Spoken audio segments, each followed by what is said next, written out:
Welcome to True Crime Garage. Wherever you are, whatever you are doing, thanks for listening. I'm your host, Nick, and with me as always, it's my friend and yours. Guard that plate because he's tasting those curly fries. Here is the captain. I always love it when you order curly fries, but you get one onion ring. It's good to be seen and good to see you. Thanks for listening. Thanks for telling a friend.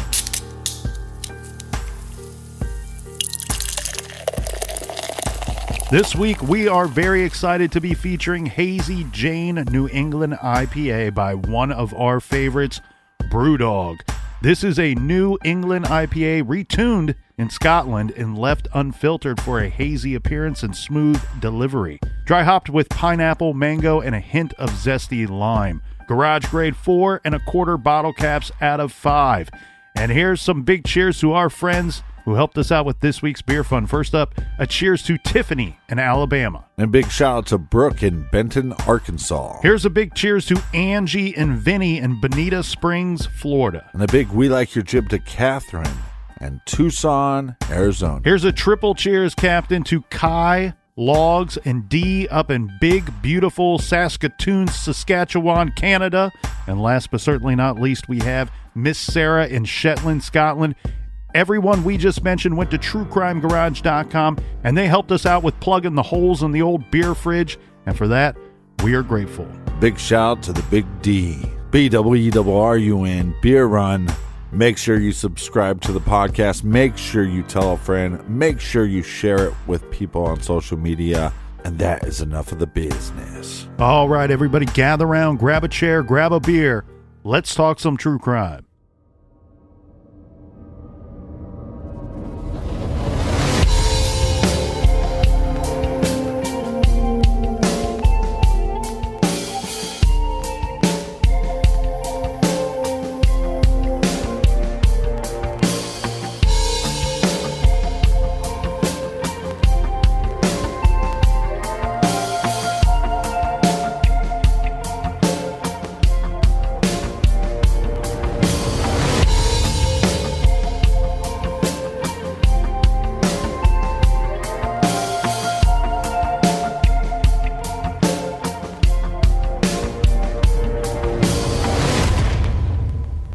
This week on True Crime Garage, a 14-year-old girl goes missing. Her parents call police. Police often write missing teens off as runaways.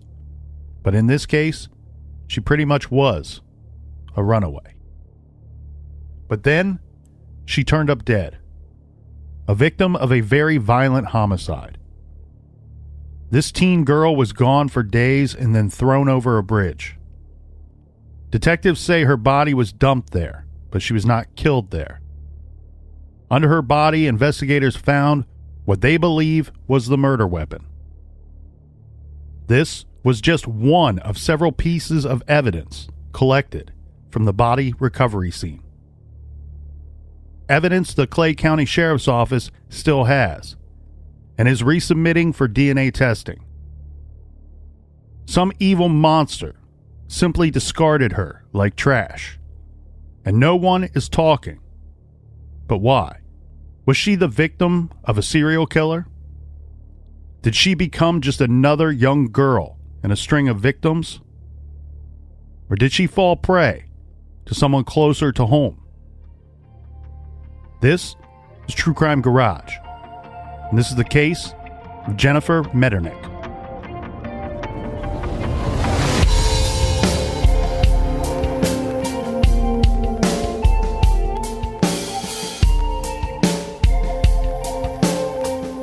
In 2001, 14-year-old Jennifer Medernach was living in Woodland Estates Mobile Home Park. This was a large mobile home park situated on 103rd Street in Jacksonville, Florida, which is in Duval County, Florida. It's not one of those parks where people bring their campers. This is a development with a nice sign at the entrance, established smaller homes, and really a community type of feel. As of earlier this year, 2021, the park had 293 residents, so it is quite large. Now, Jennifer lived at 9359 103rd Street on Lot 28 with her mother, Angie Medernach. It's not clear where her father, James, was living at this time. He may have been living with them, or how much of a role he played in her life, as he's simply absent from all of the stories and the news articles that I could find. Jennifer was a student at Joseph Stilwell Middle School, but at 14 years old, she was starting to behave a little like an older teenager. Her mom later said that Jennifer used to be a good girl, but that changed in the spring of 2001. This would be right around the time that Jennifer turned 14 years old. She says Jennifer started to act out. She began cutting school and so on.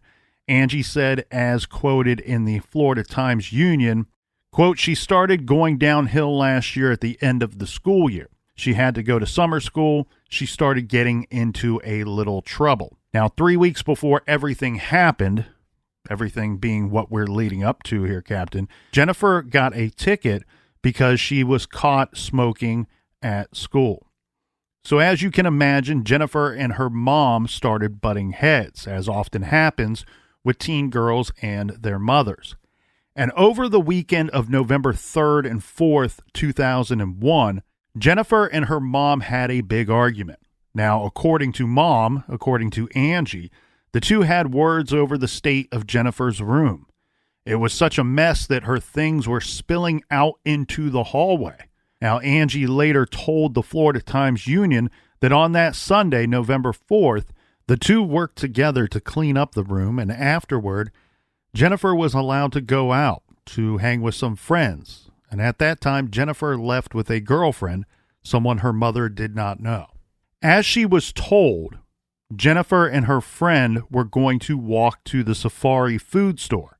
This is a convenience store located on 103rd Street in West Jacksonville. This is very near the Woodland Estates where Jennifer lived. So this is a rather short walk. It would have taken the two just a few minutes to get there on foot.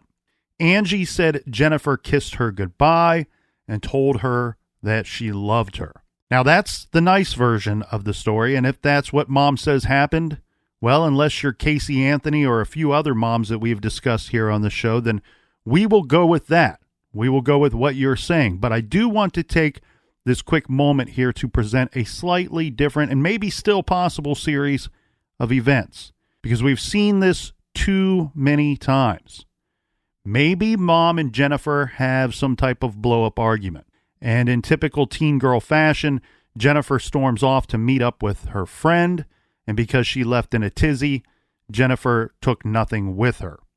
She left the trailer on Sunday, and then she did not come home that Sunday night. Now, even though she didn't come home that night, we still believe that she was alive and well and just staying at a friend's house. Yes, Captain. So I took that time to do a little aside and add in my 2 cents here, because later it was reported that it was not uncommon for Jennifer to spend the night out at a friend's house, this especially after mom and daughter argued. So when she didn't return that Sunday night, her mom probably wasn't too worked up about it. She probably decided to let Jennifer cool off for a bit. But Jennifer didn't come home on Monday night either. So this is not what you think, right? As you pointed out, Captain, Jennifer was still okay even after 2 nights not at home. She was choosing not to go home. She was being a stubborn little teenager is what she was. Yeah. She was still at the Woodland Estates, just not at her own house. Where she stayed Sunday night, we don't know for certain. And her mother didn't know either. Jennifer did not have a cell phone, so her mom could not reach her or track her movements. Jennifer apparently hung around the neighborhood on Sunday night and Monday, and this will come from other witnesses' statements. As we said, her mom had been struggling with Jennifer cutting school, and sure enough, Jennifer failed to show up at school on Monday, but she was still in the area. Several residents in the mobile home park later told police that Jennifer told them on Monday that she had a fight with her mother and that she had left home. She did not say where she was staying or whether she planned on leaving Woodland Estates or not. Meanwhile, Jennifer's mother apparently decided that enough is enough. Although Jennifer had never run away from home before, she had temporarily left in the past, but Jennifer never stayed away for what was turning out to be this long. It seems that her mom knew that Jennifer was defiantly staying away from home and wanted to call in some reinforcements to help her corral her rebellious teenager. She reported Jennifer missing to the Duval County Sheriff's Office on Monday night. Clearly, she felt that Jennifer needed, a talking to, and perhaps maybe even a little scare from someone in a position of authority. Because after she filed the missing persons report on Monday evening at 6 p.m., it's reported that Angie, Jennifer's mom, caught a glimpse of Jennifer walking in the distance, still inside the park. And we know that another neighbor saw Jennifer at this time as well, walking away from her home. But even though Angie could briefly see her daughter, she could not go after her. Now, Angie, from my understanding, was in poor health at this time, and she was not able to get around very easily. So this prevented her from going after her daughter. Well, and also probably one of the reasons she called for help. Correct. But it is interesting to note that this sighting of Jennifer did not prompt Angie to cancel that missing persons report that she had previously filed. Angie either wanted or likely felt that she needed interveners, right? AKA police or sheriff's deputies, to force the 14-year-old to return home and probably, tell her to go easy on her mom. My friend Jessica submitted a request for the missing persons report, and the request was granted. So here is what that report said. On November 5th, 2001 at 8:07 p.m., I was dispatched, not me, your friendly colonel, but the officer writing the report, obviously, was dispatched to a missing person runaway call at 9359 103rd Street. Upon my arrival, I met with the complainant, who is the victim's mother. She stated that the victim wanted to go to the store with one of her friends on November 4th at 3:30 in the afternoon. She told the victim that she could go. When the victim did not return, she started checking with some of her neighbors to find out if they had seen the victim. On November 5th at 6 p.m., she saw the victim in their trailer park. She said the victim ran from her, and she is in poor health and was unable to go after the victim. The complainant stated that this is not the first time that the victim has not returned home when she was supposed to. She said this is the first time that she has ever stayed gone this long, and that is why she called the police to report the victim missing. The complainant believes that the victim is staying with someone in the trailer park, possibly another unknown girl that she saw the victim with today. The complainant said this is the first time she has called the police to report the victim as missing. So this report specifies that Jennifer was last seen wearing brown sandals, green and black shorts, and a white t-shirt with red lips, some kind of drawing or decal of red lips on this white t-shirt. She has some facial scars, some small facial scars, some to the upper lip and left eye. Her mental state on the report is listed as good. Her status is listed as runaway, and it's noted that her probable destination was 9359 103rd Street, Woodland Estates Trailer Park. So she's missing. She's reported missing by mom. Mom catches a brief glimpse of her at some point, but she's hearing from neighbors as well that her daughter's still within the confines of this trailer park. Right. There's still eyewitnesses that see her alive. She's just not going to school and just not coming home. Well, it's tough. We've all been 14 before, and I know for me, I thought I knew everything, and I thought I was smarter than my parents, and I thought that I was streetwise and all those things back when I was 14. You quickly find out that you know little to nothing. That is so true. That is absolutely true. Now, as noted in the missing persons report, Angie believed Jennifer was still somewhere in the mobile home park and was just refusing to come home. But later on Monday evening, witnesses said that they saw Jennifer walking out of Woodland Estates on the access road to the park. This is according to Clay County Sheriff Scott Lancaster. Yet detectives found witnesses who told them that Jennifer was still hanging around the park, staying with who knows and staying who knows where until November 7th. And it seems like this is the time that we really need to start calling everything into question, because this is where she seems to have totally dropped off of the radar. But here's one of the problems, though, right? You have this 14-year-old girl roaming this park. Some of these parks, people will live there because the background checks might be different. I don't know if this park is similar to that or not. But you also have a situation where you have a condensed population, and she's roaming this park, not going to school, and she's basically advertising to any of the scumbags over there, hey, I'm not being supervised, and I'm an easy target. I'm not going home. My parents don't know my exact whereabouts. I'm not going to school, so probably up to no good during what's supposed to be school hours for her. Again, this is really when we start to call a lot of things into question, this November 7th date, and it seems like she drops off the radar, vanishes really at this point, because this is where we lose track of Jennifer. Now, this is going to take us to November 8th, 2001. This is the Thursday after Jennifer was seen exiting the mobile home park. Remember, that was on Monday, so 3 days earlier is when she was seen. But on this Thursday, the 8th, we have two teenage boys who decided that they were going to go fishing. This would be under a bridge. Now, the Long Branch Creek runs through these kids' Maxville neighborhood in Clay County.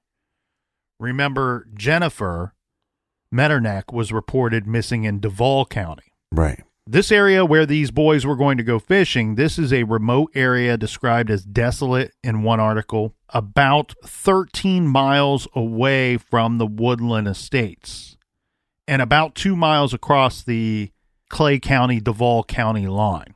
The boys slowly worked their way down the creek embankment and got ready to bait their hooks when something in the water stopped them in their tracks. Here's a quote from the Florida Times-Union that reads, quote, "They saw what they thought was a body lying face down in the water, sort of on her side with her hip up," said Mary Justino, a spokeswoman for the Clay County Sheriff's Office. They weren't sure if it was something left over from a Halloween prank or a real body. And as all of our garage regulars know, we don't cover Halloween pranks here on this show. So unfortunately, that's someday. That's our new series. We aspire to cover Halloween pranks. Yeah. And Run. Again, like we've learned in the last 5 years, it's never a mannequin. So unfortunately, a prank or a fake, it was not. On closer inspection, the boys realized that they had just discovered a body lying in the creek. It was a naked female. One of them ran to his nearby house and told his father, who then called the Clay County Sheriff's Office, who responded to the scene immediately. The responding officer's report was time-stamped at 2100 hours. This reports a body found at 609 County Road, 217 Middleburg, Florida. It reflects the finding of a white female, name and age unknown, incident type homicide. Suspect and weapon are both listed as UK for unknown. The responding officer was Sergeant C.J. Jett, who wrote the following statement. On November 8th, 2001 at 15:30 hours, so 3:30 hours, I was notified via Department Lee pager to respond to the area of 609 County Road 217 in reference to a death investigation. The body of an unidentified naked white female was found floating in the water next to a bridge. I arrived at the scene at 16:05 hours and observed the naked body of an unidentified white female with dark-colored hair floating face down in the water on the west side of county-maintained 2-lane cement bridge. The victim's body was retrieved from the water at 18:05 hours. The victim's body was later transported to the medical examiner's office in Jacksonville, Florida, case pending. One, you got to feel for these two teenage boys that just were going fishing and find this body. And at this point, we don't know exactly what condition her body is in, but we've seen some really terrible cases where the bloating of the body and water can make it a very horrific sight. And so this would be a pretty traumatic experience for these teenage boys. Now, you'll note that the incident report was filed at 9 p.m., just a handful of hours after the body was found. This indicates that the body was the victim of a homicide. So what we have here is just by the officers arriving on scene, they're visually able to determine before even an autopsy takes place, right, that we're talking about a homicide here. So how did Sergeant Jett know this prior to an autopsy being performed? The answer is simple. It was obvious to anyone who got a good look at the body. I'm guessing puncture wounds. Well, the young female's body was riddled with stab wounds. Her death had been extremely violent. That's awful. One article we found said her body was, quote, savaged. Detective Rob Schoonover of the Clay County Sheriff's Office Cold Case Division said to First Coast News, quote, with the wounds that you could see during the autopsy, it was very gruesome. The way she died, it was a horrible and tragic death for her to have to go through.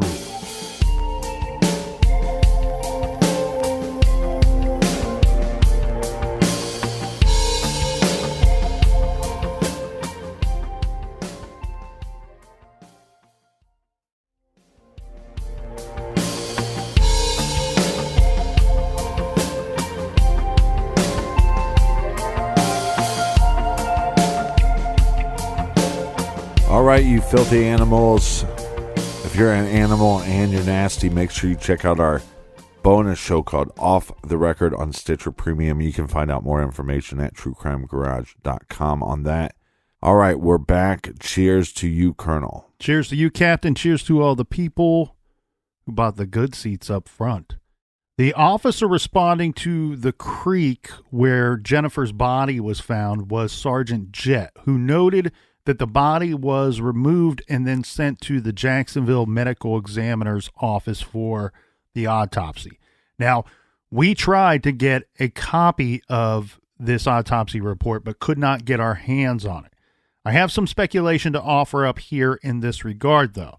Just like most murder case investigations, the physical evidence found at the scene, along with the details in that autopsy report, might be the making or breaking point for your case.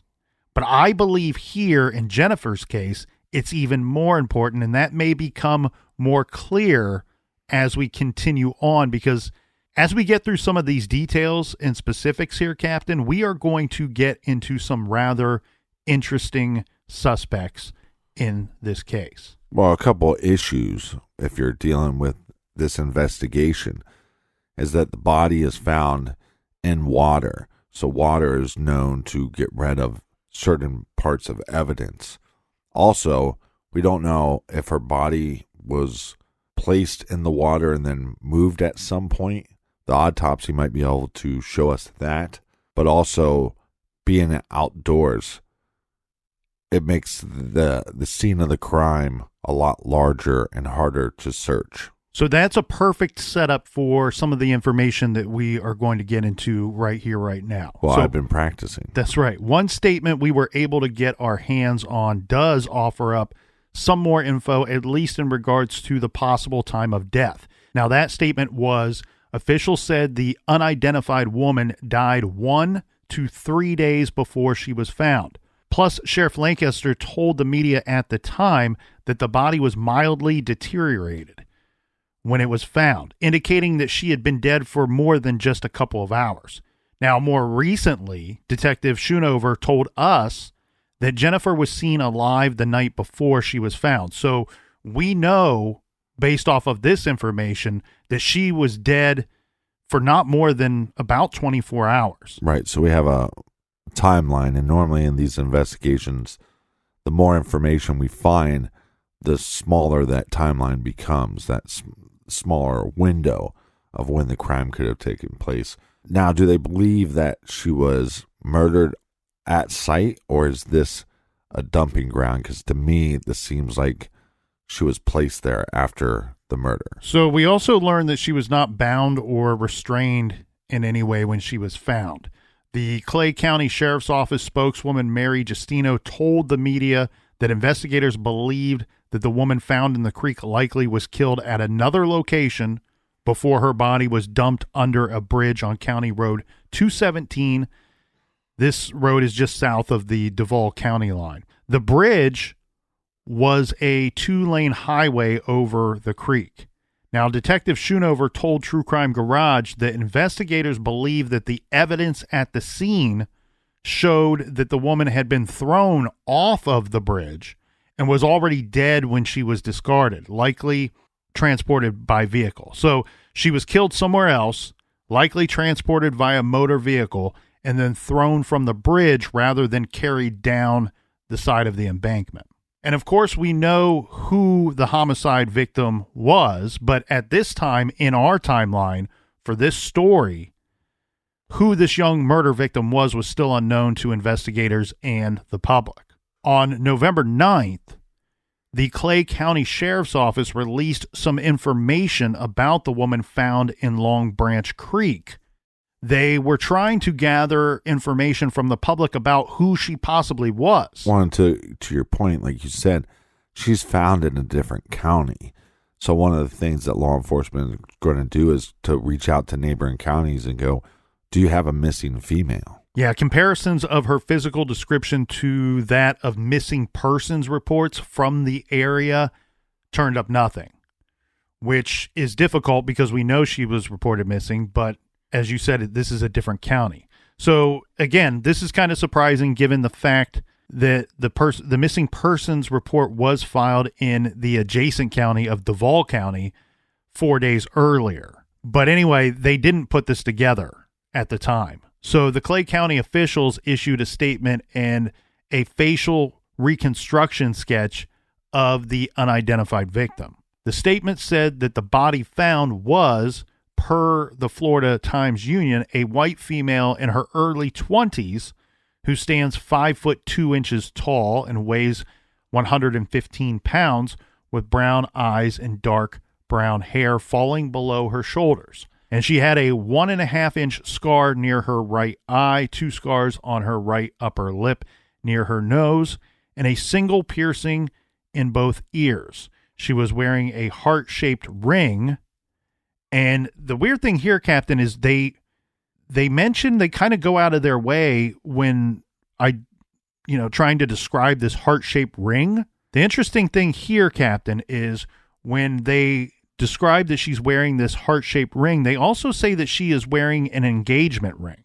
Now, obviously, we've not seen photos from the autopsy, so we don't know if this is one in the same, that the heart-shaped ring is an engagement ring or that she was wearing 2 rings. I want to be clear about that before we move on. It was then 3 days later, on November 12th, that the Clay County Sheriff's Office was able to determine the identity of the homicide victim. Now, what happened was the Sheriff's Office officials ran the description of the victim we read earlier. They ran this in the Times-Union newspaper on November 10th, asking for the public to call in tips if they thought they knew who she could be. They also ran the sketch of the victim's face along with the article. 3 days later, the Clay County Sheriff's Office spokesperson Mary Justino told the newspaper, quote, "We got about 25 phone calls based on the picture that had been put out. Of the 25 callers, a few were people who thought it was this girl. The girl from the creek, unfortunately, was Jennifer Medernach." And after Jennifer's body was found, we have a statement issued by the family. Yes, Jennifer's family had to be notified that their beloved daughter's was brutally killed. Jennifer's mother must have felt a devastating combination of both guilt and effort, my guess, right? Over her argument with Jennifer that caused Jennifer to leave, but then the knowledge that she had gone above and beyond to trying to get Jennifer to come home. Right. By calling in a missing persons report before her daughter was even really missing. Now, in an impromptu news conference described by the Florida Times-Union. This took place on the mobile home park access road. Angie, the mother, declined to comment personally. Instead, Jennifer's uncle, Matt Jackson, read the family statement, which was basically asking anyone with any information about Jennifer's slaying to come forward. Now, this was incredibly tragic for Angie because Angie had already lost a child at age 1, this before Jennifer was born. And then after that tragedy, she then bravely decided to try to get pregnant again and did, and the new baby was Jennifer. Now, Angie later told the Times-Union in an interview about Jennifer, quote, "I think children today are growing up too fast. I think she was too," end quote. Captain Ronnie Gann of the Clay County Sheriff's Office said to the media, quote, "This was a 14-year-old girl who was brutally murdered and dumped in the creek like a piece of trash." Now, detectives were fully vested in this case. From everything that I could find, Captain, all the articles that I was able to review from 2001, my gut tells me these detectives were fully vested in this case and right from Jump Street. They were determined to get to the bottom of this thing and figure out who killed 14-year-old Jennifer Medernach. Once the body was removed from the muddy water and hauled away to the medical examiner's office, investigators from the Clay County Sheriff's Office Major Case Unit began combing the scene for clues as to who the victim was and who had killed her. They scoured the creek banks and bridge area, including nearby woods, until late on that Thursday night, and then reconvened for more of the same the next day on Friday. Divers were brought in to plumb the depths of the Long Branch Creek to see what might have sunk to the bottom. And although this was not revealed at the time, they did find something that is considered a crucial, important piece of evidence. Remember, we said that the investigators believed that the body was thrown from the bridge. Jennifer was already deceased at that time, and that she had been killed elsewhere. Well, that's interesting considering what was found at the body recovery scene. Recall that the police report from the responding officer says that the body was floating in the water. The creek was about waist deep at its deepest parts, but it was narrow and had muddy banks. Right. It seems that Jennifer was floating in a very shallow area of the creek. And when medical examiner personnel removed the body, they found something underneath of it. None of this was released at the time. Detective Schoonover revealed all of this via a piece on First Coast News that ran back in 2018. Mm-hmm. It said, underneath her body, investigators found the handle of a knife with strands of Jennifer's hair wrapped around it. They believe it was the murder weapon, but the blade portion of the knife was never found. And as stated earlier, the knife handle was just one of several pieces of evidence collected from the scene.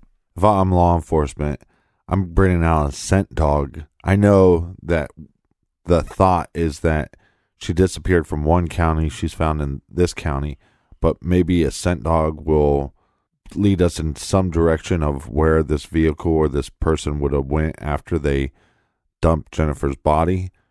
The other thing I'm doing is I'm going back to the park and having cadaver dogs walk around every trailer because, again, they believe that the murder scene was somewhere else and not at the creek. Yeah, and we know that she was seen at different points in that trailer park. So that seems to me like probably the most likely place. If something did go down that led to her death, it may have occurred there.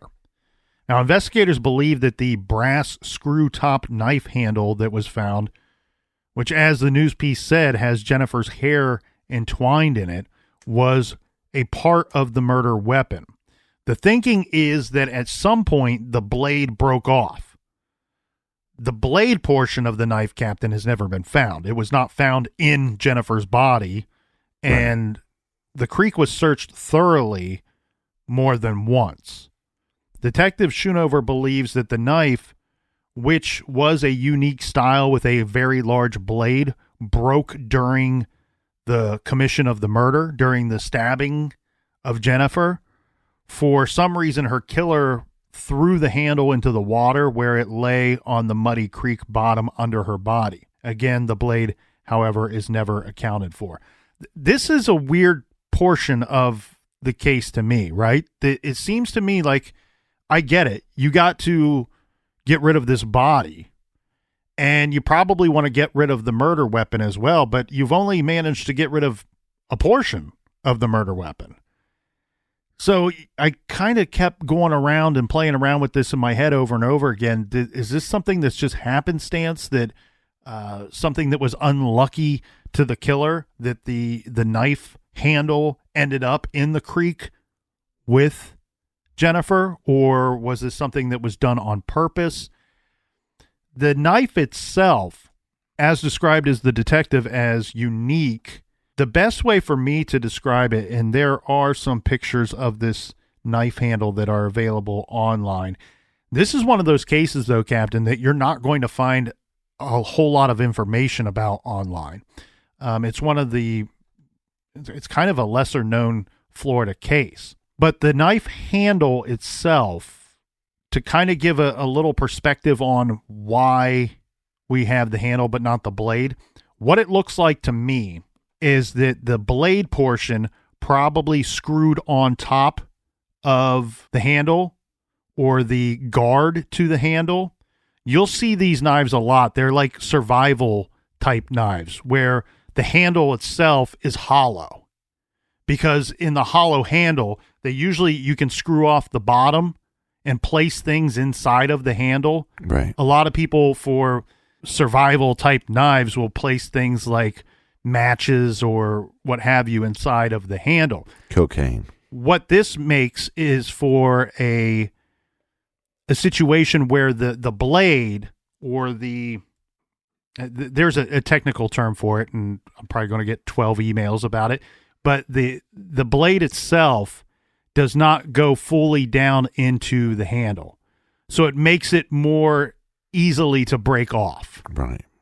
And what you see here in the pictures is you can see hair around the top of the handle, as well as what looks to be, well, I'm sorry, not just looks to be, but it's labeled as victim's blood on the handle itself. But where she was roaming when she left her mother's trailer in the trailer park, there was some shady stuff going on in this park. Yeah, so let's talk about these woodland estates for a bit, because it seems to be that once she, as you said, Captain, left her mom's home, she's then known to have been moving around, staying God knows where. Right. But we have a lot of statements, eyewitness statements of people who saw her, people who talked with her in the days leading up to her death, and they're all saying, hey, she was still here in the woodland estates. So as it turns out, more like hoodlum estates. The police were all too familiar with the mobile home park where the Medernachs lived.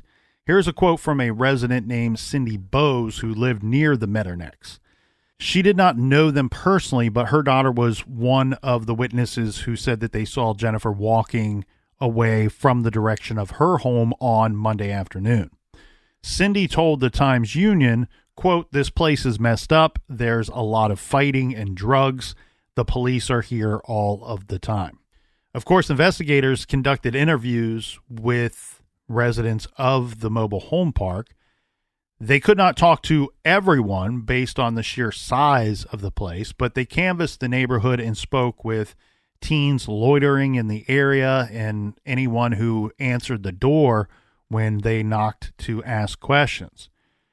They were hoping that the teens in the neighborhood might know Jennifer, Right. might have known her personally, or maybe help them fill out their timeline a little bit leading up to her murder. Mm-hmm. Now, several of them did know Jennifer, and per the Times-Union, said that several teens said that they had known the teen. They described Jennifer as a quiet girl without particular friends or vices. saying, quote, "She didn't mess with nobody. She just kept to herself," said Stephen Smalls. He goes on to say that she was the kind of person that trusted anybody. Through their canvass, police found that this trusting, naive nature might have made Jennifer vulnerable. And as you pointed out earlier, Captain, if she's out telling people, "I'm outdoors, I'm not staying at my mom's house," that too makes her vulnerable as well. Detective Rob Schoonover of the Clay County Sheriff's Office, who reopened this case in 2018 and who spoke with us, told the First Coast News that Jennifer had gotten involved in the adult party scene at Woodland Estates. Per the news report, quote, "In the days leading up to her death," Detective Schoonover says, "some of the adult men in the mobile home park were seen hanging around her, and she was spotted at a party." He goes on to say that there were parties going on where she was present with illegal drugs. Again, this from Detective Schoonover. The other issue, too, is if she's staying with a friend one night, if her friend's parents say, "Hey, you need to go back home, you can't stay here." So now you have this 14-year-old kid with not that many options. So even if somebody that you don't know too well, an adult, says, "Hey, well, you can stay here with me," you might take that option because it's your only option. I agree. I think what we're looking at here, Captain, is a situation where Jennifer was couch surfing, and she may have been staying with people that are not so readily willing to admit that she crashed at their place, right, for a night or two. Yeah, So, because they just don't want to be even looked at as a suspect. Yeah, or they're adult men, right? Right. That you don't want to be... All creepos. Yeah, you don't want law enforcement knowing that you're hanging out with a juvenile, well, and that she's seen at locations that contain illegal drugs. The other thing that needs to happen in this case is, like you said, she's a 14-year-old girl. We need to do the old pervert roundup. Oh, that was something that was absolutely conducted. Now, what we do know per law enforcement is that Jennifer was hanging out with adult men, and we have to factor in the fact that based off of the information we have from the body recovery scene, was that Jennifer was wearing what some have said looked to be like an engagement ring. So the other thing that I want to know is who gave her that ring? Who gave that ring to her? Right. Was this someone who wanted her to feel emotionally invested and trusting? Was this the, made to look like some type of relationship between unknown person and 14-year-old Jennifer? Yeah, or she's couch surfing as a item that she stole from somebody. Could be, but until you have an explanation for why that item is found on her body, you have to seek out that explanation. A few days after Jennifer was identified, Clay County Sheriff Scott Lancaster asked the public to call police if they had any idea where Jennifer was during that time frame and who she had been with in the time period of November 5th to November 8th when she was eventually found. He said that the investigation was a joint effort between Clay and Duval County authorities. And somewhat dishearteningly, Sheriff Lancaster said that there were no suspects in Jennifer's murder. But this is not, or was not, really true. Or if it was true, it would not be for long. Yeah, but sometimes law enforcement misspeaks, and maybe it was just, we have no suspects at this time that we're willing to tell the public about. Correct. And it looks to me that at some point, detectives made up their minds pretty much about who had killed Jennifer. And we've seen this in several other cases. The problem was proving it. So no arrests were made immediately after finding her body or having her identified. No arrests were made in their initial efforts in the investigation, so the case stalled.